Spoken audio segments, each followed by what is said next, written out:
Can you hear me? Yes, we can hear you. All right, thank you. Um, Good afternoon, everyone. You're welcome to this session, and this is the last session that we'll be having in our panel on indigenous knowledge, ecology, culture, politics, and resistance in colonial Nigeria. I am Kabiru Babatunde Amusa, a PhD student in the Department of History at the University of Miami. So I'll be chairing this panel, and so this panel is just a continuation of the two previous panels that we have this morning, where we address themes related to conservation, traditional urban medicine, livelihood, nature, heritage, culture, and so on and so forth. So we have several scholars today in the building who will be, sharing with us their research concerning these themes. Um, First on my list is, okay, I'm the first person to present on this list.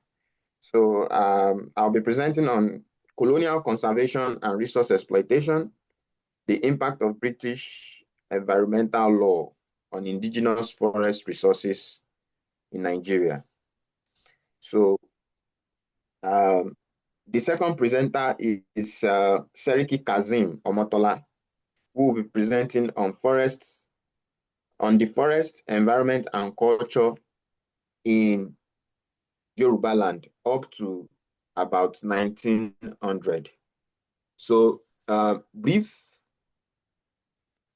history, or let me say brief profile of Seriki is that Seriki is a lecturer in the Department of History at Ladoke Akintola University of Technology in Ogbomoso.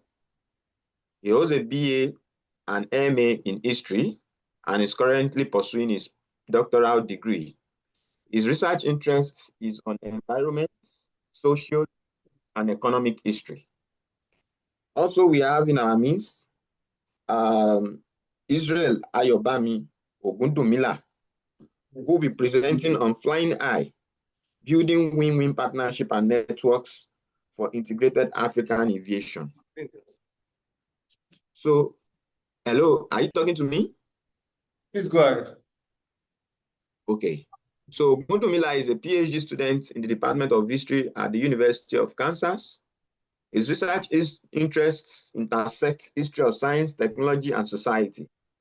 So his research objective is actually to, engage the history of aviation as a lens of critically examining the complex nuance of dynamics in African sociocultural history.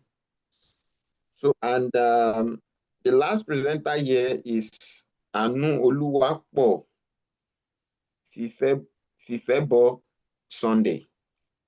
Fifebo Sunday will be presenting on Yoruba Indigenous Knowledge System and climate change. So the brief history of Fifebo is that, please, is that he, okay, yeah. So he's a faculty member of Arts, Adekunle Ajasin University, Akungba Akoko, Ondo State. Our research focuses on scrutinizing the inconsistency and contradictions in environmental ethical contemplations. Our area of research also intersects environmental ethics, bioethics, gender studies, and at-large African studies. So are they all present in the building? How many presenters do we have physically present there? I'm here. Seriki Kazim is here. I think we have just one presenter in the room. Only one We presenter. have one. Fifebo is online. Yeah, someone else. Then Ayobami. Israel Ayobami Ogundumila, is he also there? No, he's not here. We just have one presenter in the room. Okay, probably the three presenters are here, so we can actually start 15 minutes each for each presentation. So have room for an answer. So, I want to share my screen. So,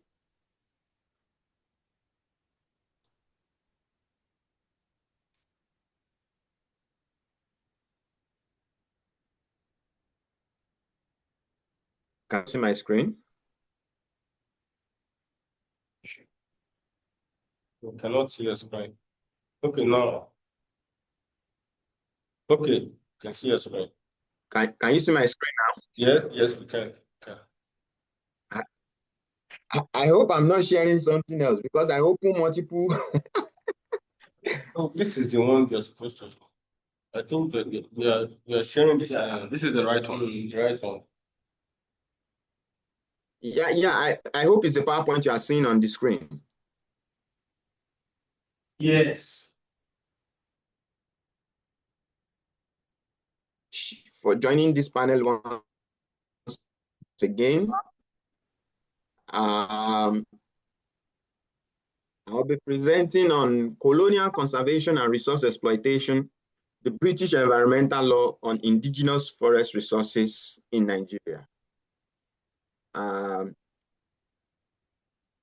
Briefly, this research would introduce us to traditional authorities, how they, their role and impact in conservation in colonial Nigeria, power dynamics that ensue as a result of their role between the indigenous custodian and the colonial authorities, as well as resistance to colonialism and conservation. So my research questions is, looks much, but not really much. So I ask, when, where, and why was forest ordinance established? To whose interests were the Nigerian forests protected? Reserve areas, land acquisition, and land ownership question that was asked by the indigenous people. Was there an answer for that?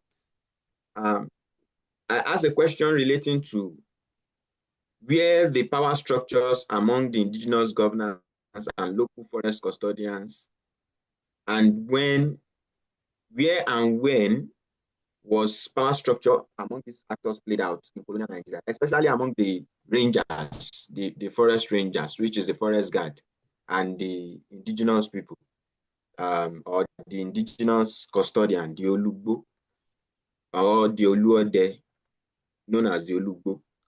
Now, was the imposition of forest law and order Afrocentric in nature? These are questions I ask. How did aesthetics, urbanization, scientific forestry, and law impact conservation in the 20th century Nigeria? What was the indigenous knowledge before the introduction of scientific forestry?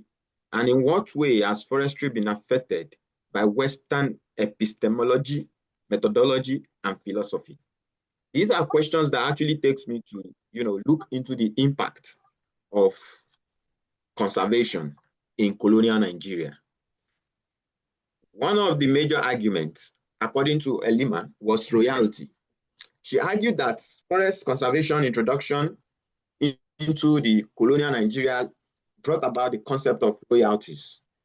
And instead of, protecting the forests, actually led to, adduce poverty that led to over-dependency of indigenous livelihood on forest resources. Now, Adenito argued that there was trade across seasons among these forest actors as a result of their indigenous skills in manipulating the businesses, the trading activities. Also, scholars argue that, global activities, global events that was happening around the colonial period, probably the First World War, the Second World War, the First World War, the Great Depression, and the Second World War, actually led to a form of re-strategization or re-strategizing the form of, economic impact and how it have impacts on the indigenous people, which led to, smuggling and then looting, which, as you can see on the image that we are going to be discussing in the later part of this paper. So how has the concept of conservation led to traditional manipulations, and how has it led to resistance that, altered the indigenous custom, language, and then arts? So I argued severally in this paper that conservation is a form of imperialism that, forcefully impose and, control the indigenous people of, their resources by stripping them naked to, have access to their resources.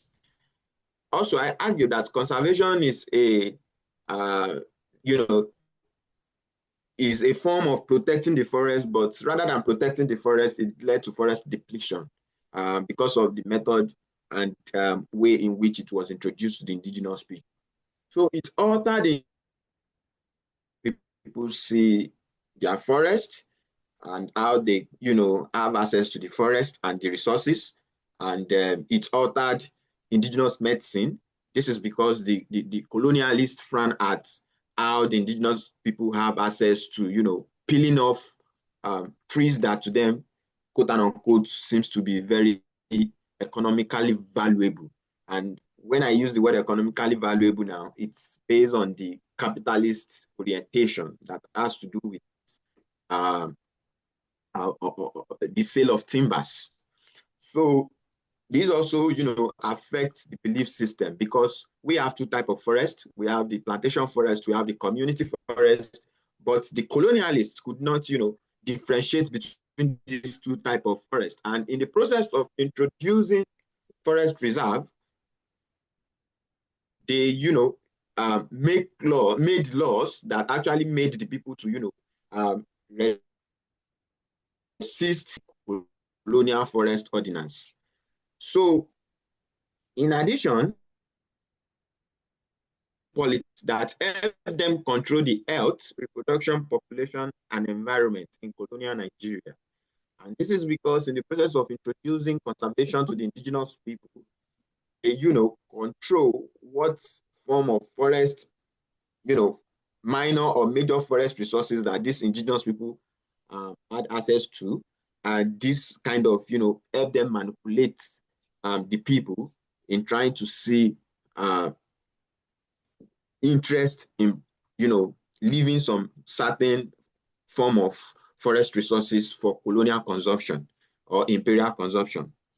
So also, I argue that conservation was a mere concept of colonial modernism, aesthetics, and urbanization. And this is because in the process of, establishing this forest reserve, they still find a way of, or let me say, constructing hydroelectric power cables that cut across these interlands, railways and roads that, cut across these interlands, and then installation of bush telephones, in this period that, actually helped, like, heads deeper in the forest rather than, preserving and protecting the forest. So also, conservation, has a way of eliminating or let me say generating anti-colonial movements and resistance as the indigenous people became conscious of why and to whose interest are they to preserve these forest resources.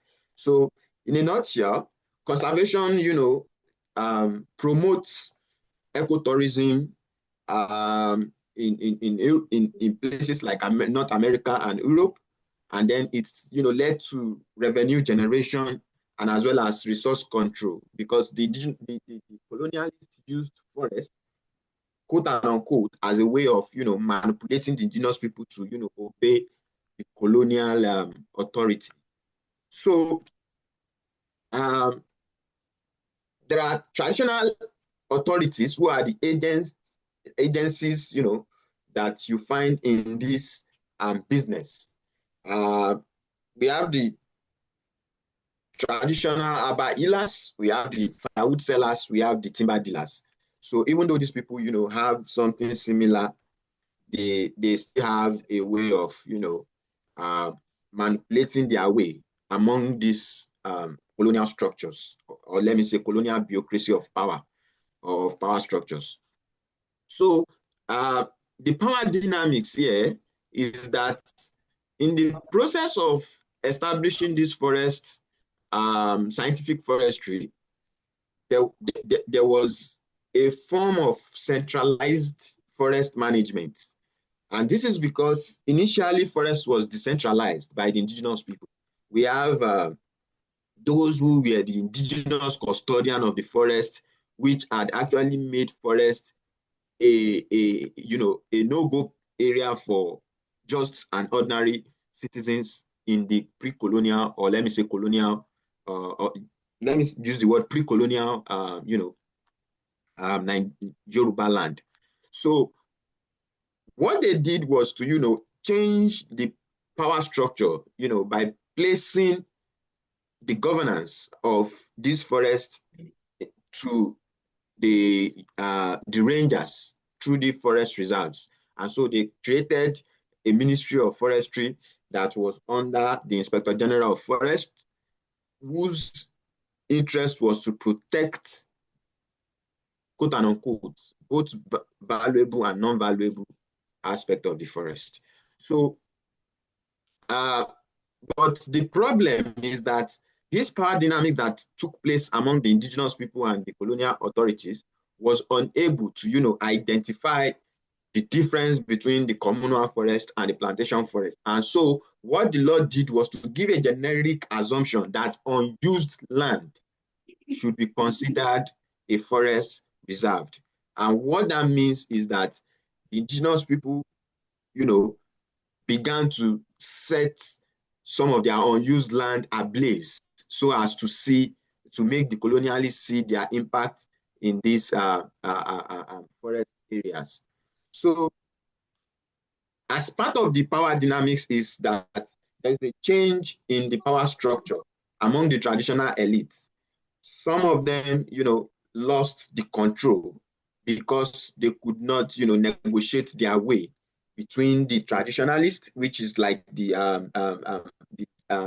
native authority, and the colonial officials. And so people like the traditional urban healers who actually, used forest resources for their source of livelihood, some of the timber dealers and then firewood sellers actually lost their franchise, if there is any word as at that time like that can refer to that I can use to refer what happened as at that period, to the colonial authorities. And this is because the ordinance, stated it clearly that no forest resources should be used a without a clearance, like a document from the district officers. And then that made it very difficult for people of lesser class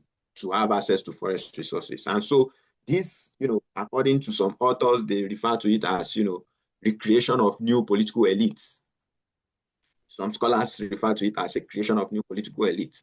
And so to me, I see that as a form of a creation of a new orientations for the youth who actually had the capacity to, extort the opportunity of the law to, source for forest wealth.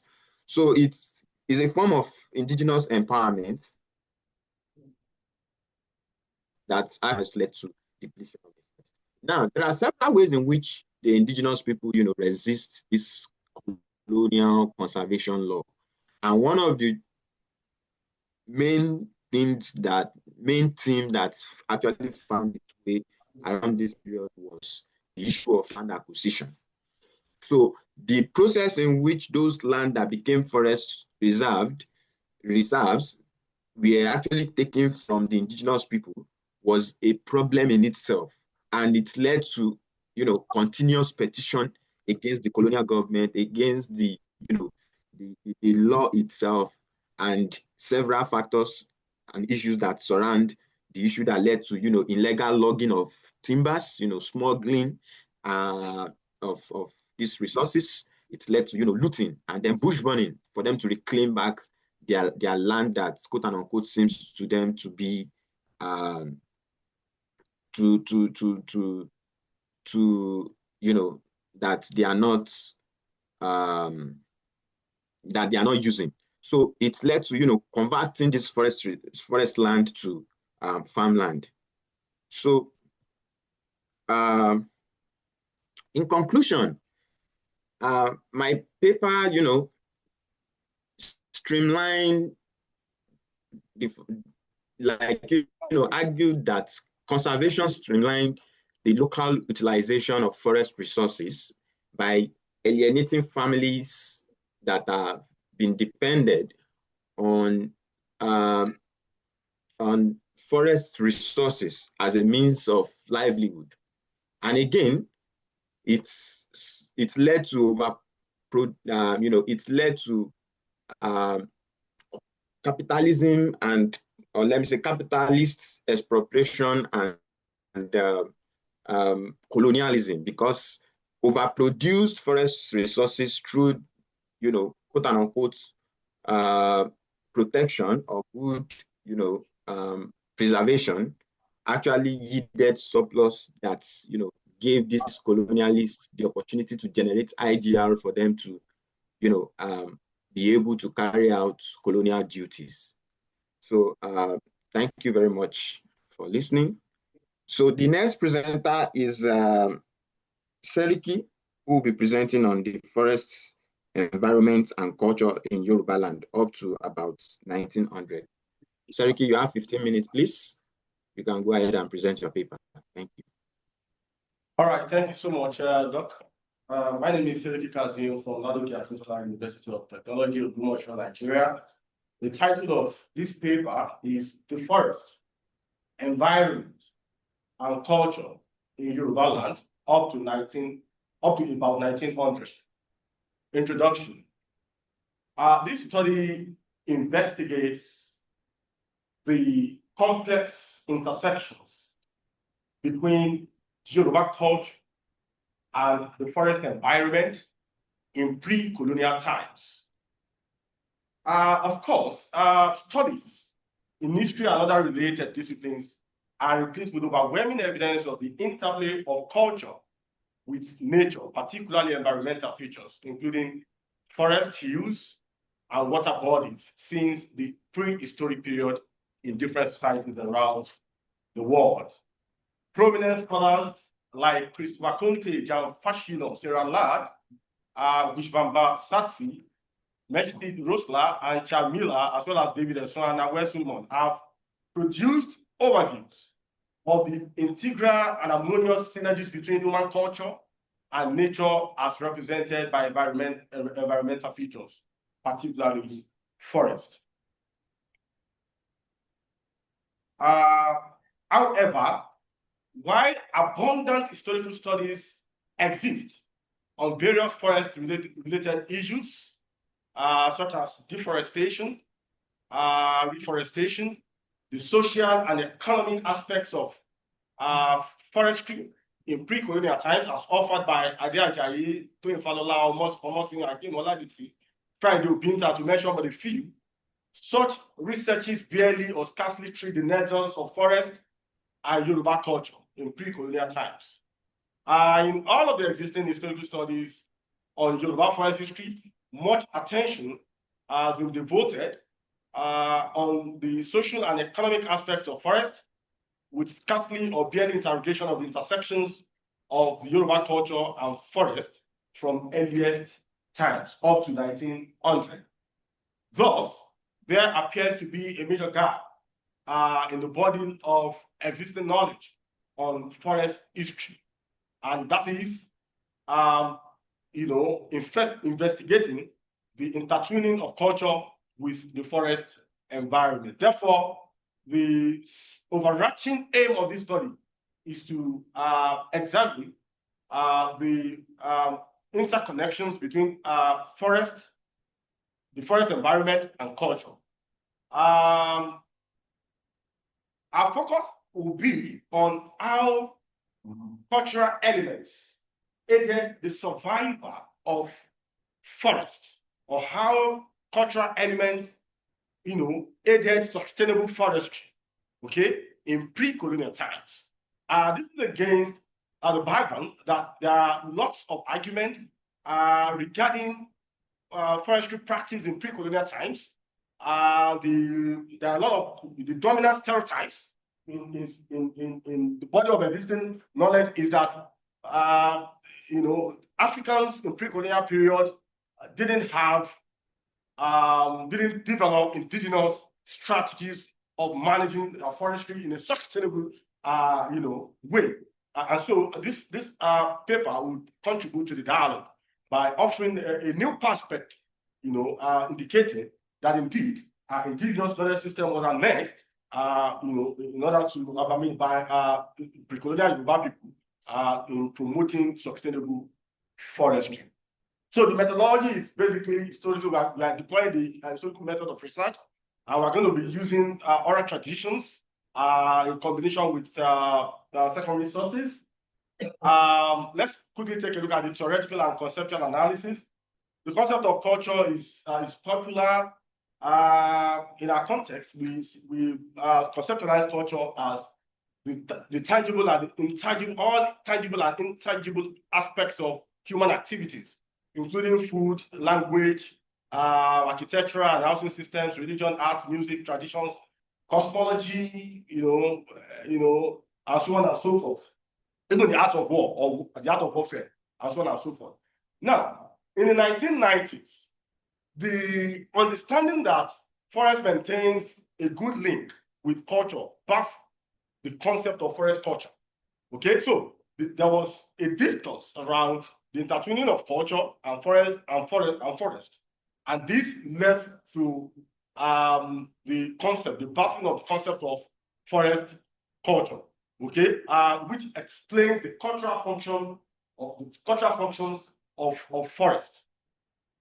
Now, given the interdisciplinary nature of this research, the study is guided by a theoretical framework proposed by Julian Stewart, which is called the theory of cultural ecology. Now, Stewart's cultural ecology theory simply says that human culture overlaps with the environment. In other words, you cannot sever human culture from the environment it belongs to. Okay, and so from this point of view, since forests are integral elements of natural environment, it then holds that Stewart's theory of cultural ecology will provide some insight for us as to the intricate symbiosis of human culture with forest environment, particularly in pre-colonial Yoruba land. Now, I have a section here I call the forest factor in Yoruba history. Let's take a look at the place of forest, the centrality of forest in Yoruba history. We start by looking at forest in Yoruba mythology. Forest in Yoruba mythology. Of course, myths are part of human culture. Myths are part of human culture. Now, there are different myths that explain the importance or the significance of the forest environment in pre-colonial Yoruba land. All right, but the most prominent one is has to do with the one that gives tales or stories about a major character called Obatala, a god in Yoruba land. The explanation around this revolves around the creation theory. Okay, and what this says is that at the time, the whole world was filled with water. Okay, there wasn't land, and there wasn't forest, and there weren't stands of trees.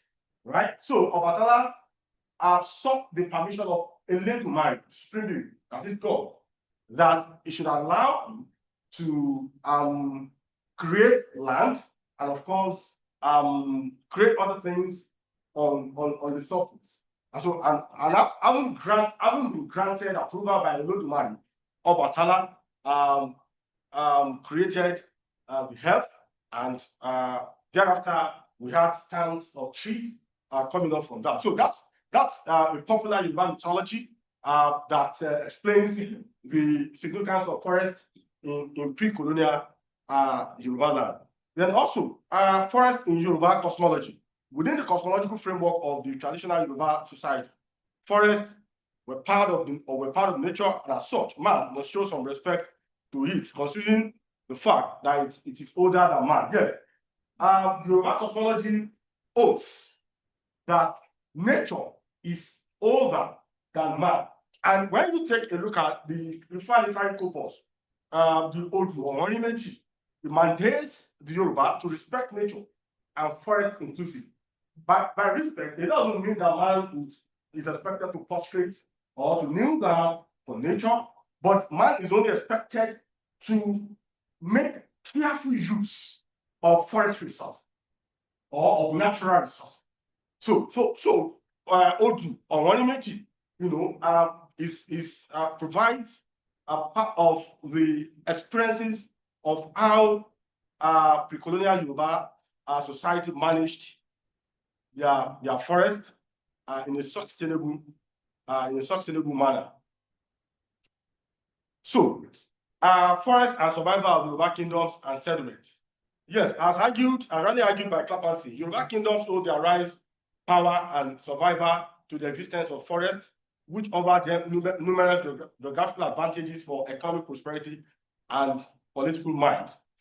It has also been argued by Adeyoju, 1975, that the environment created cultural identities and names for pre-colonial Yoruba settlement. And what we mean by this is that the names of some Yoruba settlements, okay, were derived from forest or Igbo. So I've compiled, there's a table here. That explains, that gives names of selected forestry names of Yoruba settlement. For instance, we have Igbonla, Ijele Forest. We have it in Kwara, and we have it in parts of Epe, Lagos. We have Igbo Olotsi in Kwara State. We have Igbo Ora in Oyo State, Igbo Ilerin. We have Igbo, we have Ile Igbo, Ijebu Igbo, Igbo Gila, Igbo Omoba, Igbo Ole, Igbo Gila, Igbo Taku, in different, and so on and so forth. Okay, we are very close to this one, Igbo here. So names of Yoruba settlements are sometimes derived from forest, and so that also explains the significance of forest to the cultural survival and identity of Yoruba land before the advent of British rule. Now, forest environment as an agent of cultural survival in pre-colonial Yoruba land. How did the forest environment aid the cultural survival of pre-colonial Yoruba settlement? How did that happen? So now, the forest environment promoted the sustenance of indigenous building systems and architectural designs in pre-colonial Yoruba land. The leaves, the thatch leaves, the trees that were cut down to build, to construct houses were gotten from the forest. So we cannot create a line of divergence between the architectural and the building system of a particular culture and that culture itself. So then again, the forest environment acted as repositories of Yoruba heritage, thereby promoting Yoruba traditional religion and ensuring survival in pre-colonial times. Okay, for example, the forest was the repository of deities like Osoni, Ogun, Oshun, and even Songo. Okay, so it also aided the political culture of coronation of Yoruba traditional rulers and chieftaincy right in pre-colonial period, even up to today. There is a particular leaf called Ewe Akoko. Okay, it is called Ewe Oye.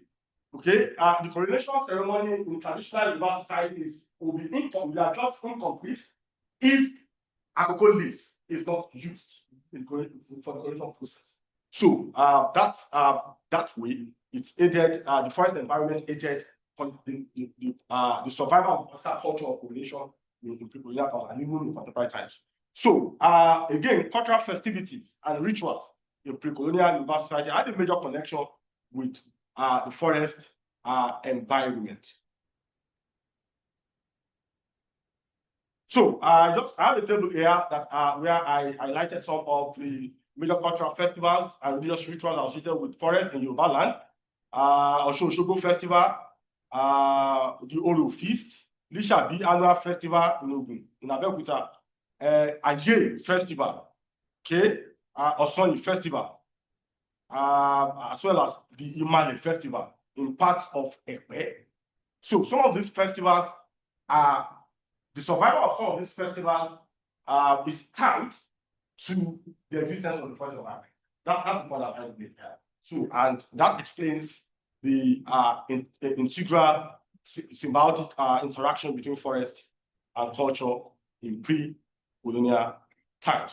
So, Yoruba culture as an agent of sustainable forestry and environment in pre-colonial times. Now, it was not the whole idea of the relationship between culture and forest wasn't a one-directional. It wasn't a one-directional. It was a symbiotic.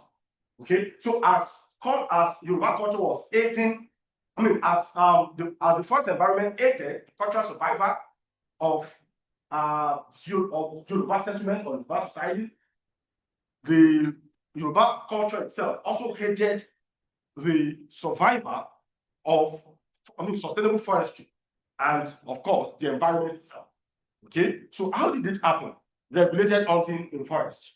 Okay, there were restrictions on certain animals that were considered off limits for hunting, and hunters were required to perform specific rituals. In some parts of Yoruba land, even to today, you don't hunt some games without carrying out certain rituals. Igala is one of them. Okay, so establishment of sacred groves and shrines. The Osun Osogbo sacred groves, the Aye shrine, the Ogun shrine, and so on and so forth. Taboos, there were also taboos, prohibitions, and abominations. Okay, restrictions, and these were restrictions on the use and consumption of certain forest resources. Okay, ascription of fearful names to forest. Igbo Irumole, Igbo Aiwo, Igbo Ebora. So these were dreaded names that were ascribed to forest. And this, prevented people from accessing the forest and destroying it, thereby creating an ambience of sustainable forestry in pre-colonial times. Okay, so believe that spirits dwell within trees, in forests. We have, for example, Igbo Ebora, Igbo Urumale, assigning designated forest portions for meetings of secret societies. Yeah, there were secret societies who held their meetings within the forest. Okay, so then what that suggested was that whenever such meetings were held, those who were not initiated were not supposed to be or to access the forest environment, and that placed some restrictions on access to the forest environment, and of course that promoted sustainable forest to a very large extent. So, in conclusion, our findings indicate that there was a kind of symbiotic relationship between human culture, that is the Yoruba culture, and nature, as well as ecosystem, as typified by the forest environment. Okay, so the Yoruba culture and the forest environment in pre-colonial times, was evidenced in the pre-literate history, mythology, cosmology, religion, arts, traditional practices of the people, as sufficiently demonstrated above. The nexus between Yoruba culture and forest in pre-colonial period was symbiotic, as both added values to each other. On the one hand, Yoruba cultural tradition, norms, values, and practices promoted sustainable forestry, thereby allowing for abundance of forest cover before British intervention. On the other hand, the forest aided the cultural survival of pre-colonial Yoruba societies as their existence promoted and sustained various cultural traditions, norms, and practices. It's also pertinent to state that the advent of British colonial rule in Yoruba land signaled a new phase of interaction between the forest environment and the culture of the people. By 1900, following the establishment of British colonial rule, with its attendant forest policies and reforms, the relationship between Yoruba culture and forest as an element of ecosystem experienced certain changes over time. Colonial forest ordinances, policies, and reforms propelled and compelled on the Yoruba country by the British brought about significant changes in the narrative about the interaction of Yoruba culture with the forest environment. Undoubtedly, there has been some level of erosion of the Yoruba cultural traditions, norms, and values that are associated with forest. Apart from the phenomenon of colonial rule, the spread of Western civilization, urbanization, Islam, and Christianity among the Yoruba people, especially in contemporary times, have eroded some forest-related cultural traditions, norms, and values.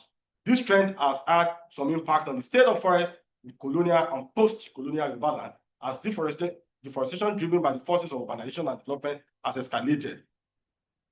So thank you very much.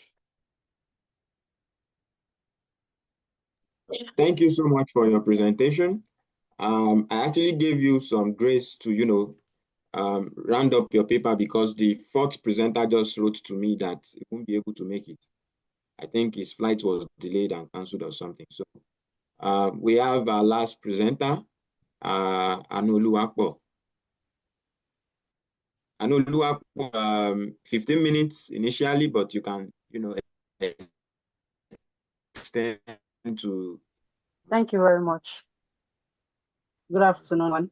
I'm happy to see you all, and I'm sorry that I cannot be there physically, but I'm happy to participate online. And I want to thank the panel organizer and the conference organizer as well. Thank you for all you do. So today I'll be looking at the Yoruba Indigenous knowledge system and climate change mitigation. As we all know, climate change is a universal phenomenon that all societies, all cultures faced and addressed at some point in history and are currently addressing. So in this work, the Yoruba Indigenous knowledge system in Nigeria is investigated with a view to revealing how traditional wisdom for environment, relationship, and climate change can be translated into meaningful climate action today. So this research argues that beyond external, often Western-based approaches to environmental issues, it is of crucial importance to now begin to include indigenous perspective, because this strategy acknowledges cultural heritage, it preserves mental sustainability initiative more effective in environment where it is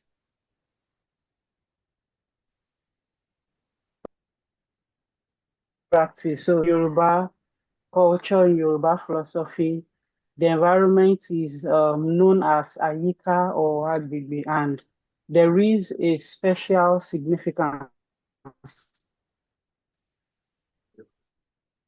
that to the whole human activity, and in fact, including non-human. So their cultural and religious elements conveys the Yoruba respect for nature, and it shows that their understanding of environment is one that is interconnected.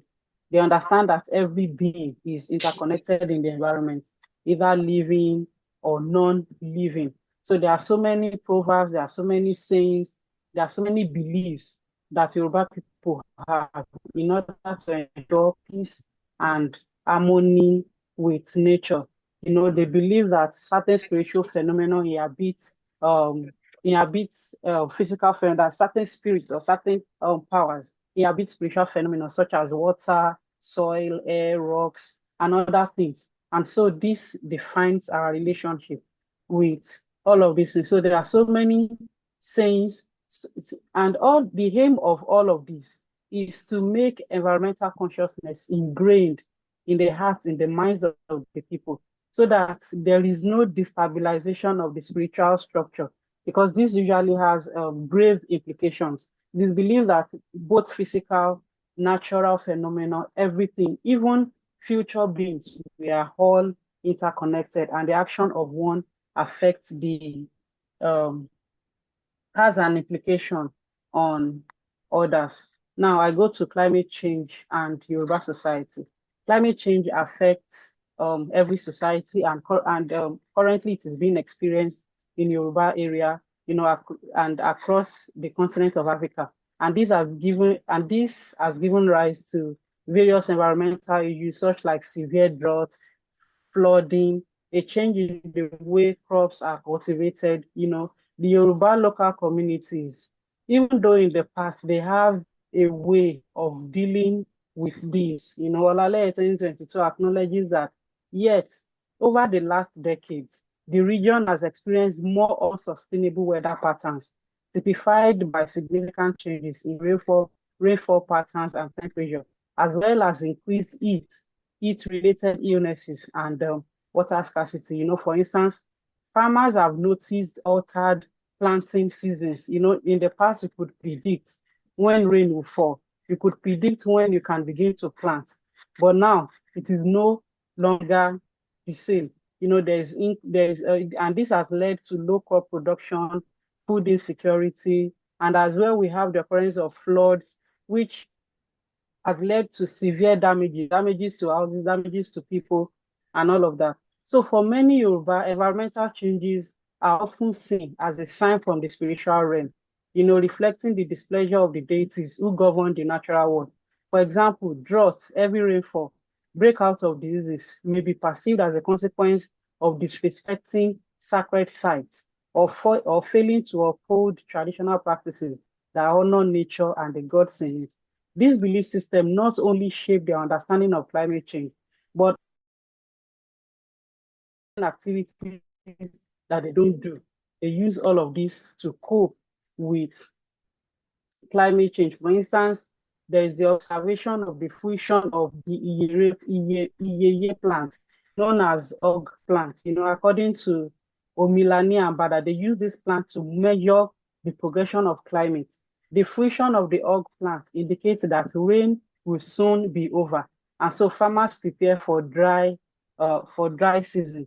You know, this shows that they are aware of climate change, they are aware of changes in the environment. And for them, there are different types of rainfall. They have Ojo Welly Welly, drizzling rain. They have Ojo Wonyoni, Won Agbara, rain that erodes topsoil and causes minor flooding. Ojo Olojo Meje, 7 days rain. Ojo Ko Oka Ko Ere. According to Milan, this one is also known as rain that signals the end of the rainy season. And they have developed various means of coping with climate change, of adapting to it, of preparing for it. So Yoruba people's indigenous knowledge and practice significantly contribute to environmental sustainability by integrating traditional agricultural methods, resource management, cultural beliefs, and all of this help them to cope with the climate change without jeopardizing the interest of humans and non-humans. So for them, they consider the long-term impact of their action on the environment over temporary and short gains, because they see themselves as custodians of the earth and not lords of the earth, unlike what we have in the West. Now, their traditional knowledge is evident in proverbs such as Ibara, Lambura, Nekoki, Busho, Buleru, meaning that you do what is right at the right time. But now we understand so many things are now happening, the inculcation of Western perspectives, introduction of different ideas that are alien to um, Yoruba environment and their understanding of climate, their understanding of environment. Presently, the West, they contribute more to crisis of climate change than the global South. But the global South suffers more from all of this. So it raises the question of justice, the question of respect for cultural heritage and all that. So in this work, I argue that beyond Western-centric approaches, combating climate change is possible through Yoruba indigenous system, because Yoruba ecological knowledge is an ethnoscience which is qualitative, unlike the Western science and approach to the environment, which is materialistic and quantitative, according to 2B. You know, what they intend to gain, the economic needs, that is what they are after in the West. But for, for us in African Yoruba society, we are looking at the quality of the environment, the quality of human lives, the quality of non-human life. So, and likewise, in Western perspective, it is believed that more science and more technology would combat environmental challenges. This, for example, is responsible for genetically modified foods that are used to combat food scarcity. On the other hand, the Yoruba people have long relied on the wealth of the indigenous knowledge and practices that promote environmental sustainability and fight food scarcity, you know, like preservation, crop rotation, farming, and all of that. So it is the position of this work that traditional indigenous knowledge should be adopted in dealing with contemporary climate change. And also, the ethical framework inherent in Yoruba culture, they can complement modern science and technology. Not that we are completely discarding modern science and technology. Of course, we need them to cope in this age and time, but then they must be compatible with our beliefs. They must be flexible enough. They must be responsive to the beliefs of indigenous knowledge system, because this indigenous knowledge system, which includes the functioning of nature, taboos, proverbs, folklore, they all play important role in ensuring environmental stewardship. While Western-centric approaches to climate change, which often emphasize technological innovations and top-down policy interventions, have made significant contributions to addressing global climate crisis. This method tends to be problematic when applied broadly. You know, if you look at the environmental ethical theories that they have, they present them as if they are applicable everywhere, but it is not so, because especially in places like Africa, where cultural diversity and traditional knowledge structures are critical to environmental management. So technology and all of that alone would not survive. So one of the criticisms of Western approaches is that they frequently show a repeated like like the Yoruba people. So in conclusion, while Western climate change policies have their merits, it is important that they are complemented by local knowledge systems to formulate truly effective and sustainable interventions. In the African context, especially in regions like Yoruba land, indigenous traditions can be used to bridge the gap created by technological approaches, specifically in understanding local ecosystem and maintaining environmental balance. So by integrating Western innovations and indigenous insight, it is possible to adopt more equitable and sustainable strategies for climate change. Thank you for listening. Thank you for the presentation. You can unmute yourself now, the host. Yeah. So it's time for questions and answers. So we have about 30 minutes or 35 minutes about to, have a robust discussion about our papers. So if there is any question from the people in Lagos, you can go ahead and ask your question, please. So there are questions in the room. Oh, yes. Let's entertain them. Myself, I'm feeling what people. So I would ask you a few questions. Thanks so much to the first presenter for that wonderful presentation. So I just have a few questions for you, and of course, probably suggestions. So number one will be in form of observation and suggestion. So your argument seems to be too many for me. So I think you could just integrate your argument into one or two at most, so that summarizes the central idea, of the presentation. So that is just one observation I have. So just probably one or two arguments at most. So number two, I'm asking, what is the state of forest and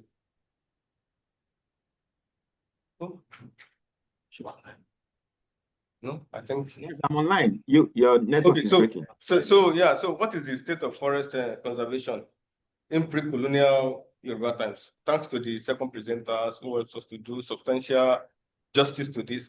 But I think within the context of your work, you should be able to give us a brief overview, even though that is not the central focus of your work, but you should be able to give us a brief overview of pre-colonial forestry conservation. That can then help us to trace the trajectory from pre-colonial to colonial, and then we can see what the major changes that occurred over time. So then the third question is, why was conservation introduced in the first instance during the colonial period? So what are the justifications for the introduction? And of course, what are the differences between pre-colonial forest conservation and colonial forest conservation? So that is for the first presenter. Then to the second presenter. So thanks so much for that insightful presentation. So I'm just interested in knowing what are your sources for this presentation. So what are the sources you consulted? Thanks. So we have another question from the room. Please go ahead. Thank you. My question is to the second speaker, I guess, Mr. Seriki. The question and kind of intervention. So let me start with the area of Igbo. When you mentioned different Igbos, so we were discussing that before I left, that you should have mentioned Igbo look my which is the primary of all Igbos. You never mentioned it. So I was looking for even that confusion the way you mentioned. So you should start with Igbo look my since it's the mother of all Igbo. So and two, you mentioned Iloluja as Igbo. You cap it. I want you to cross-check again. Iloluja have never been named as Igbo Oluji. So it's Iloluji right from one set. But you can still cross-check again, validate your claim. And then I love your security posture of your analysis about preservation of the environment. So wonderful. Thank you. Yes. We have another question. Yes, this question goes to the last speaker who discussed the Indigenous knowledge systems and climate change. Thank you for the beautiful presentation from all the presenters. I'm really learning. But the question that we the sort of clarification because I'm also here to learn is the fact that you said that climate change has been, affecting local ecosystems. We talked about the fact that at some point before this issue of global climate change, farmers could predict rainfall, could predict when they could plant, when they will harvest the first rains, the subsequent ones, and what have you. But you made mention of the fact that the current climate change issues have affected these kind of predictions that it can. Yet you want us to go back to these indigenous knowledge systems to provide solutions to these local ecosystem sustainability, which I think has already been altered. So I seek some kind of clarification on this. Thank you. Okay, thanks to all the presenters. My own comments is also for the third presenter. Having looked at Yoruba Indigenous knowledge system and climate change, you gave a broad overview, and just like my sister said, I was also expecting to hear some of those practices that Yorubas also involved in that can also help in coping or mitigating climate change in our own context. The fact that we're talking about other ways by which climate change can be. And our conversation after they went offline the first time. Okay. So I discovered that they had network issues. We are back online. Back now. Okay, okay. Good. Okay, so my question is, I was also expecting to hear some of probably the trees or the plants that can also help in maybe checkmating flooding issues and all of that. And some of those practices when you talk about food security, agriculture, what are those things that will be between? The fact that we are looking at the global issues of climate change, the indigenous knowledge, we are going back to that because that's where we are going back to. So I was expecting to hear some of those practices that can also be uh, enhanced, to ensure that on our own we have those adaptive measures that are indigenous to us. Thank you. All right, thank you so much for your questions. Are there still questions in the room? I think they can just go ahead and respond to this one. Maybe No. Let's have all the questions. Don't worry. Let's have all the questions. for now there are no questions. For now. Oh, okay. So before I also have question for Seriki. Seriki, you talked about the aspect of ritual before hunting in Yoruba land, in Yoruba community, and that itself, you know, made me to want to ask you if it was a family activities or if it was a vocational activities. I don't know if you get what I'm saying. Sorry, I can't get your point clearly, sir. Yeah, the question I'm asking is ritual before hunting in Yoruba land. Is it a family activities? Is it a family ritual or a vocational ritual? Is it that because the person is a hunter, then he must do such ritual, or is it because a particular family is entitled to those rituals? So even though they find themselves becoming hunter, they want to still engage in those rituals. That's my question for you. And so answering the question that was put to me, I think in 5 minutes we can discuss this in maybe 3 minutes each. So in 3 minutes, you asked me to summarize my argument. Yes, my argument, I know it's much, and because I'm really, really working to, um, reduce a lot of things in my paper. So that is why, I just gave a summary of a very robust and intense paper that I've been working on. So yes, I'm going to work on reducing it, but definitely not all, because most of these are just like a chapterization in which each chapter is arguing different things. They look, they look similar, like intersecting each other, but they have different data that actually, led to this kind of conclusion. So, and you ask if there is an overview. Okay, you asked me to give an overview of pre-colonial forest conservation. Yes, in pre-colonial times, forest was, in the custodian of the indigenous vocations. Indigenous vocations in the sense that the hunters, they are forest actors. The traditional Aba healers, medicine and traditional medicine and Aba healers are, they are custodian of the forest. The timber dealers and firewood sellers, they are, custodian of the forest. And then the midwives and nurses, indigenous nurses, they are custodian of the forest. But what happened is their role to forest was attached to Oluawo. So the Oluawo is, the real,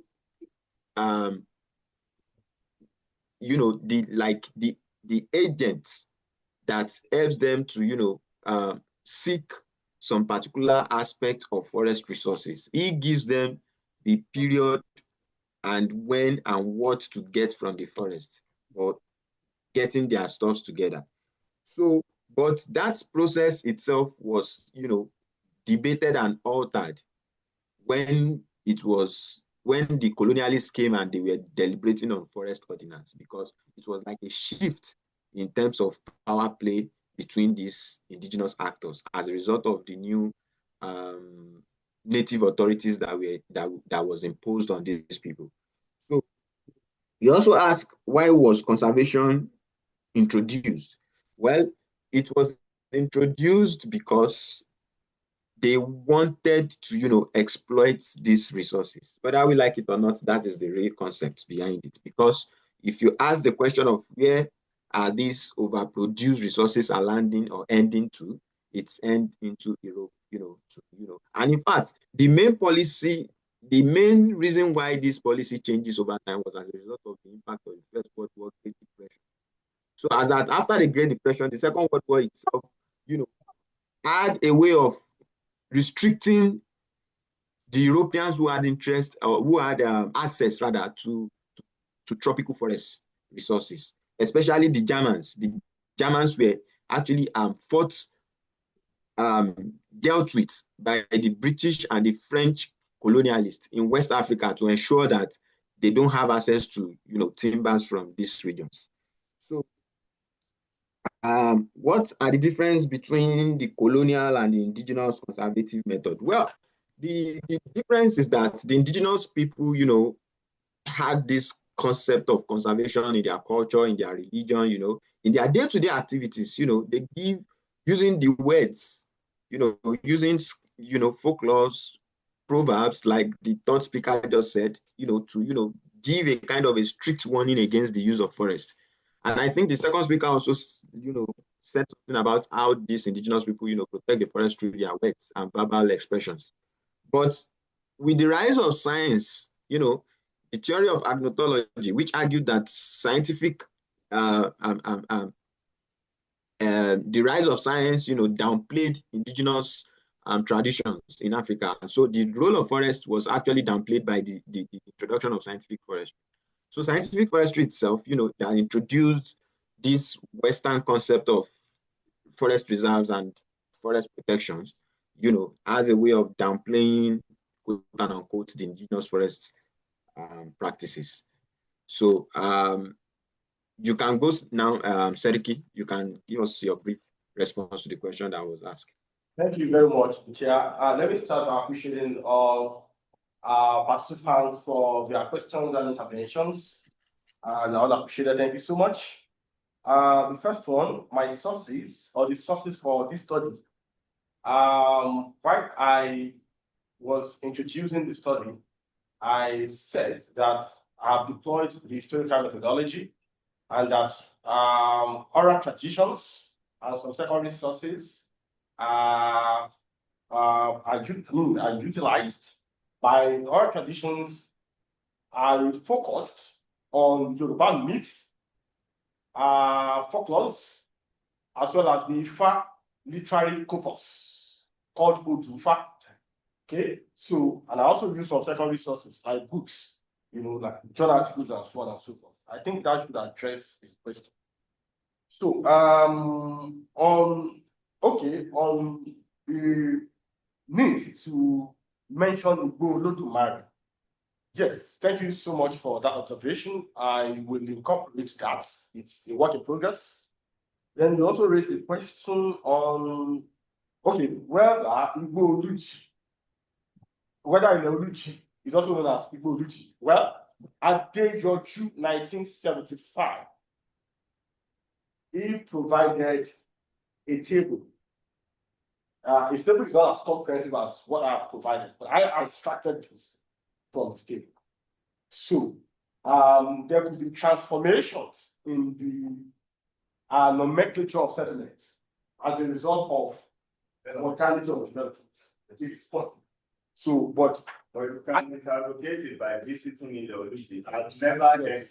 That would be ideal. Yeah, I've never heard it. So, if I just make an assumption based on that. I'm from the States, very close to Ecology. Okay. There is Ecology inside Ecology. But that's not the town. No, but he makes it up as he uses it as same concept. It's such a bracket. Yeah, it's in brackets. It's in brackets. Probably when the settlement started, it started as a fish. And a lot of transformation, the taking there, the whole niche. Do you understand? But this particular concept was, I got which one, I'm not like sorry, please, sorry, we are all learning. Now, if that's the case, it should be captured on its own. Now mixing it with Ileoluchi, it's giving another interpretation. Just capture Igoluchi. Why in your explanation then you say it's in Ileoluchi? Because your emphasis has been on Igbo, not on not settlement. It's the site that you are emphasizing. So that if you are bringing us to that level, then you are creating a kind of confusion that Igoluchi or might imply Ileoluchi, which is not what you actually intend to tell your audience. Okay. All right. Thank you. Thank you for that contribution. I'll look into that. So, on Dr. Hamza's, Dr. Hamza's question, is it there? Is there? Are you with us? Yes, I'm here. Okay, Yes, so I am. you raised the question regarding hunting rituals. That was it a family thing? Is that not the question? Was it a family thing or a family practice? Yes, it's a family of activities, yeah. You said? That is it a family practice? I say Yes, that's my question. I asked if Yeah, or a vocational practice. Okay, thank you so much. It was both vocational and family. All right. For instance, we have a family in Yoruba land that does not, whose members must not eat okete. Yes. Called the Onikoi. So if they cannot eat okete, they are also forbidden from killing okete. Do you understand that? So that's from the family point of view. Okay, then it's also vocational because professional hunters are let me just share my experience with you. My grandfather was a hunter. In fact, Oluode, the leader of hunters. All right. And there was a time I followed him. He was also a farmer. He had a farm. I followed him to the farm while we were very young. And he saw Igala. I don't know the English word. Now, on sighting it, he left the farmland because each time we go, went to the farm, we go with his gun, being gone. So he left the farmland with a view to hunting that day. But before he left, I saw him performing some rituals right there. So as a little kid, I couldn't ask so many questions, but I knew for other games he wouldn't have done that. So, as the leader of hunters, he must have done that from vocational point of view because as a family, we do not have we don't have taboos revolving around the killing of animals. So that's why I said it was both vocational and our family. okay, thank you. You can go ahead with your other questions, like the one they ask you in there. We still have about 15 minutes, so Yes, thank you very much. Well done, and thank you for the participants for those questions. To the first question that about the demand to go back to traditional ways of dealing with climate and all of that. That is not completely what this work advocates for. This work recognizes that climate change, they are caused by both natural processes and anthropogenic activities.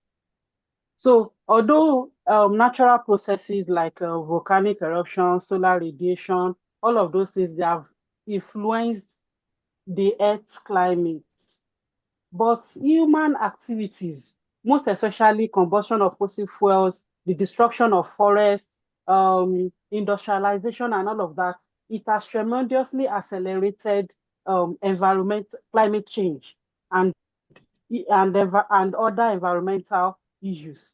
So that is why that in modern times, it is difficult to predict like it used to be. So it is a question of our action, how we behave, rethinking our action, trying to reduce our impact on the environment. You know, in traditional African society, it is believed that you take from nature according to your needs. That is Segun Ogungbemi's theory of eco-relatedness. You take nature-relatedness, I mean, you take from nature according to your needs. But with the inculcation of Western ideas, like those of Francis Bacon, who believes that nature is just there to serve human needs, we began to exploit nature rather than explore nature, you know, and because whatever we do have a multiplier effect on our action, reviewing how we behave, it is until then that they can begin to read. But for now, things have changed, and we all cause those changes. So the second question on practices in Yoruba traditional society, I'm sorry I left that out. You know, I was presenting it as if we already knew, and I checked through my paper. I discovered that there is a deficiency of that in it, and I will rework on that aspect to include more examples. You know, like the yeye plant that I gave example of. We also have drying of food, smoking of food. Yoruba, they can have meat for a long time and it does not decay without using freezer. You know, drying, smoking, salting, fermentation. We also have underground storage of yam. You know, it is not so. So I will add all of these specific examples in the paper. Thank you very much. Thank you for your brief comment. Seriki, have you been able to answer all the questions they asked? Yeah, Are I've leaving addressed something all there questions. also? Yeah, thank you, the chair. I've addressed all questions. Oh, okay. All right. Do we still have any question in the building? Or do we have any general comments from our dear listeners? We have a question in the building. We have about 10 minutes. All right. So please go ahead. So thank you very much.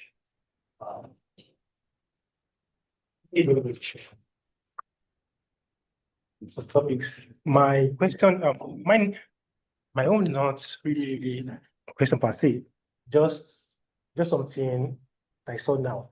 For the second speaker, because this is a PowerPoint, your work should be in bullet points, not like a Word document, because that makes it somehow. This is not like a Word process. So probably next time, just put them in bullet points so that people checking like like reading it with you, they will get the main point. Then also please feel seen referencing like in the middle so that you can know that, oh, okay, this works. Yeah, we are like gotten it from sources, not something random or something gotten from anywhere. Yeah, I think I just have a little addition for the second speaker. I really enjoyed your presentation, but I quite have some concerns with how you answered the other question regarding whether it was vocational or familial. I think to avoid speculations, you should look into ethnographic aspects of your work. I guess you should visit the field and make and ask the right questions to concretize what you have here. So yeah. So thank you so much. I appreciate the interventions. I will look into that and try to incorporate those corrections.